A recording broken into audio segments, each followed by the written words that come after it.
Welcome, guys, back to iCCup StarCraft TV here. It'll be your caster iCCup Fits here. And without further ado, let's get into a game here.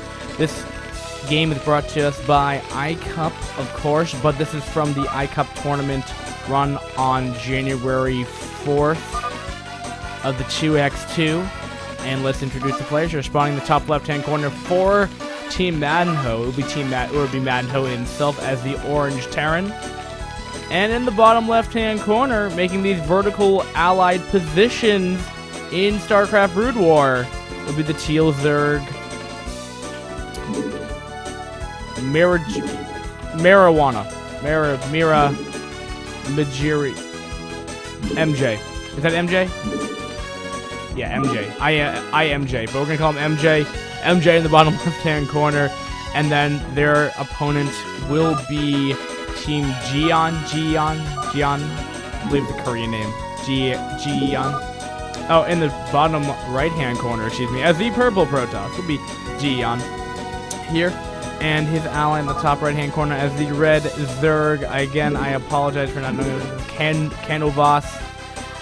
We're just gonna go by, you know, the red Zerg, teal Zerg, Terran, and Protoss, as I really think that is probably the best way to do this. And as you haven't noticed, we did change up the intro music because I thought the older one was getting a little old. Of course, we will recycle through those because it is so important. Now, looking at red Zerg, it does look like he has started to go for the 9 pool with speed, getting the gas. Finishing gas with first right here. Now, ooh, look at this. It looks like we're going to have a little bit more of maybe a lot of slowlings to begin with, maybe a more macro-oriented style from MJ coming out here as he's not getting the gas super quickly. Going to be actually, in fact, getting down a hatchery. Now, what this will allow as well, with that additional creep spread going on. Oh, that's annoying. Putting down the pylon right here, being super annoying, and that may, if that finishes, it's unfortunate for sure. And we'll see how that will progress, because now Terran can't finish their wall, and it looks like actually not even making a whole lot of lings, just gonna go straight into lair tech right away, and it will force a cancel. Oh, the bunker will get up, but also what this hatchery will allow. Oh, we don't want this again. We don't want this same intro music going on again. What this will allow is that he can get up sunks really close as well with the additional creep spread. So that's actually really not a terrible idea. Now, these lings from red did try to get in the main base of Terran, or MADiNho rather, and it looks like he will just be doing the academy tight wall off right here with the bunker. He should be safe. It appears that one Overlord is astray right now and may potentially get picked off right now. More lings coming out. Oh, we do have initial Zealot coming here. A lot of lings are going to be able to try to get surrounded on this. This Zealot's going to be forfeit if he can get it. Yeah, and he's going to get a complete surround. That very nice micro going down there from the teal Zerg right now by MJ. And now it looks like red lings are going to be trying to come in here. This will be a joint attack from Team Team Purple. That's what we'll call them. Team Purple is coming in here. And again, this is a really, really nice where you can get up your sunks fast enough. But the red lings are trying to get up here. And with those Zealots, it's going to be even more annoying. As really what will happen now is this mass ling style that would happen because of this teal Zerg, because of the second hatchery. You're going to be more inclined to get up more lings than your opponent is. He won't be able to get around the map with these two Zealots around. Now, he did force the reaction of making the creep colony right now, of course. And these Zealots will get deflected away once that sunken is done, of course. Now, Terran going to be going up to mech, going up to actually starport to start things off right here. We could see early vessels. It may even be Goliath, actually. It might be Vessel Goliath to deflect to like really, really hard counter Metalisks, of course. And if we'll see that, of course. But ling on ling action right here. Teal Zerg has a lot of lings right here, and those Zealots aren't really in the most optimal position right now. There's just so many lings right here, and now the lings are going to start concaving from the concaving onto the Zealots right here. These Zealots again are going to be dead. Team Purple's on a bit of a struggle right now as the contain has failed, and what this is allowing is for Terran to start building up to a good amount of attack without really worrying. These Lings are going to be going on the counter push right here. Looks like they may be getting a couple of probes as well by forfeiting a couple of Lings right here. That's never a bad situation in 2v2. Any economic damage being dealt is going to be absolutely massive and critical for the enemy team right here. Now, take a look at the Citadels right now, and it looks like Red Zerg has started to produce Mutalisks coming in here, so Terran's going to have to start watching out for that. And those Mutalisks should be heading over to that base. And it looks like these Lings will finally get cleaned up, but, you know, a decent amount of harass being done, and also a good amount of scouting information for both players as well. Mutalisks actually are not going to go to Terran's base, actually going to be going down to Teal Zerg's base right here. And again, what are we going to be having? No, Valks are actually going to be the course of action here. This is the first time I've ever seen in 2v2s that we have Valks coming out here, so that's going to be very entertaining. Now, there already is a score up right now. A couple Overlords are susceptible right now, and he will probably potentially lose at least one if he target fires correctly. But it looks like he will be target firing the Spore right now. Valkyrie is going to be on its route here. Now, we're going to have to see if the Valkyries are going to do the damage that they need to be doing. Valkyries are very, very precious. Very, very difficult to maintain, of course, as well. You really need to do a good micro job with the patrol micro to make sure that Scourge, when the Scourge come out, don't kill them off. Looks like Zealot is going to be around the map right here.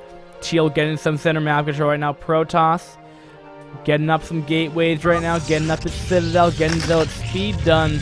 Looks like we're going to kind of continue production of Zealot for the time being. Red Zerg continuing to produce. You know, actually, Team Purple is actually on a really, really defensive posture here, getting up cannons. You know, both players are, you know, helping each other out right here, which I like. But really, this is maybe going to start hurting them, because eventually what might happen is that Team Orange, MADiNho, might be able to get an advantage going into this game, going into mid-game. And considering the fact that what we see from Purple is that he's trying to go, you know, match Zealot. Unfortunately, he's lost like 4 Zealots in the early game just to overextending, failed attempts of attacking, and that's gonna hurt them coming in, of course, in the, you know, the mid game. Now, I mean, they're making a ton of Valkyries right now, and again, it really kind of comes down to where the Valkyries will start doing their rockets, and of course, if they can do the patrol micro. If you guys don't know, Valkyries can out micro Scourge, but you have to be almost on like a parallel path with them, and then you have to patrol micro off to the left a tiny bit. So what they'll do is they'll fire while going to the left a bit, so the rockets will do their splash damage and kill them off. And that's how it's going to be done, but it's very difficult to do, at least when I've tried it, without any lag, just running on both players. Well, now we do, and it will force a cancel right there. Unfortunately for Red, that will have to be canceled off right now. He has a decent amount of Mutalisks right now, 7 of which are out. And MADiNho, I'm getting a little worried for Terran being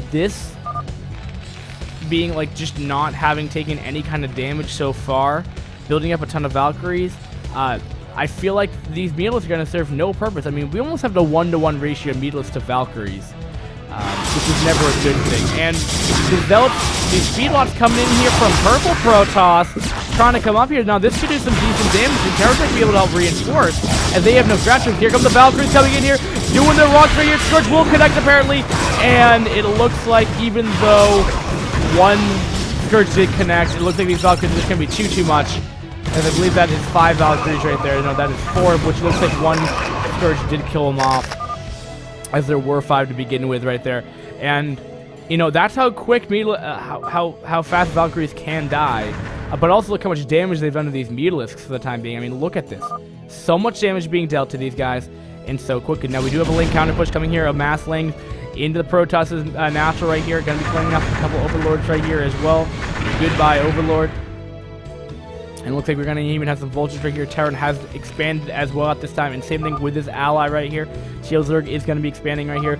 Orange is going to potentially setting up. MADiNho is going to be potentially setting up some mines right here. These goons are going to be in a lot of trouble without any obstacle. We'll see if his diffusing abilities are going to be spot on, or else he's going to lose a lot of these goons, not only to mines, but also the 1,000 links coming in here. It looks like his ops finally has just come up right now.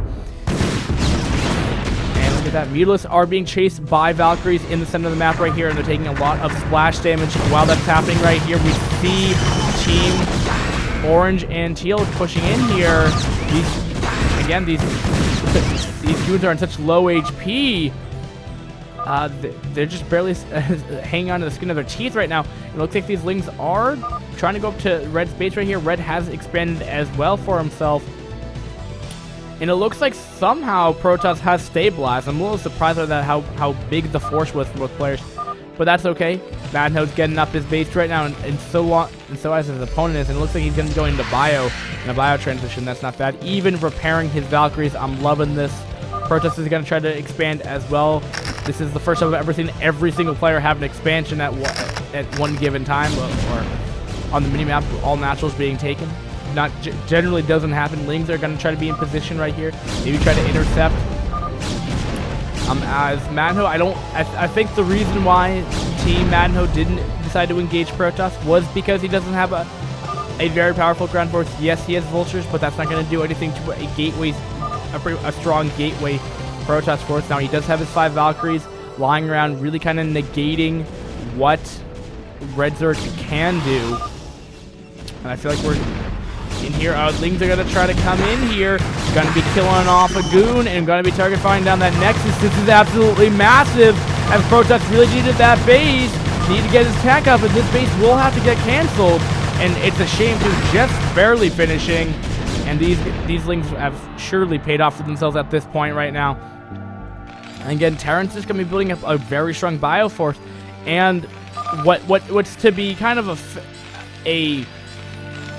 the build order like idea behind how TV2s work, especially with the oh wait, hold on, I'll hold that thought right there. Valkyries versus a straight up oh wait, these are in trouble right now. Will he get the shots off that he needs, or will these be in trouble right now? But anyway, 2v2 sometimes can go, or Terran Zerg versus Protoss Zerg, is a lot of times Zergs will kind of hurt their own economies for the benefit of their teammates getting up, strong enough, up to a second base and getting up a really strong force and start pushing out. Unfortunately, Protoss is so far behind at this point for losing his base. That's going to cause a lot of trouble. And look at this, Field's already starting to get this Needles now off that second base. Really starting to pay off right here. It also looks like Protoss has engaged MADiNho right here, but with Bio and with Stim, I don't think it's going to do anything. And with the Valkyries, look at the micro coming out of them. The Scourge are going to try to come in right here, but the Scourge will not connect, I don't believe.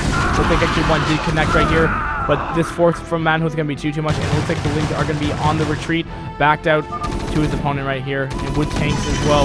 It's going to be very hard for Team Purple to engage right here. It's going to be going in here. Valkyries are going to be doing their massive splash damage, taking massive critical damage. We have a GG by Canvas and from Team Purple, and thus giving the victory to Team MADiNho. And I say that the victory is because sadly there was only one replay. Now again, it's only speculation that there was one game. It's a little odd for an iCCup tournament to be only run with a final of best of 1, but it can happen. Could have just been a lack of players, of course, as well. But anyway, that was our 13-minute 2v2. Coming up right next, we're going to have the C rank January 5th finals coming straight up right after this, guys. So don't go anywhere on iCCup StarCraft TV. iCCup Fit signing out for right now, and we'll be back for the 1v1s of C ranks. It's going to be awesome, guys. Thanks for watching again.